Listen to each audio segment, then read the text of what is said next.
रोजच्या जेवणाला काय बनवायचं ना हा प्रश्न असतोच. त्यामुळे खाऊ प्रेमीने प्रश्न तुमचा आमचा सारखाच. आज जेवायला काय बनवू ही सिरीज सुरू केलेली आहे. बघतायत ना तुम्ही, बघत असाल तर चॅनलला सबस्क्राईब करा.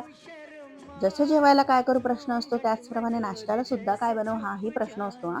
कारण रोज रोज सँडविच, ब्रेड, पोहे, उपमा हे खाऊन कंटाळा येतो. थोडासा बदल पाहिजे असतो आणि झटपट काहीतरी बनणारे पदार्थ असले किंवा आपल्याला जर कधीही भाज्या वापरायच्या असतील तर तसे पण पदार्थ आपल्याला खायला मस्तच लागतात, हो की नाही?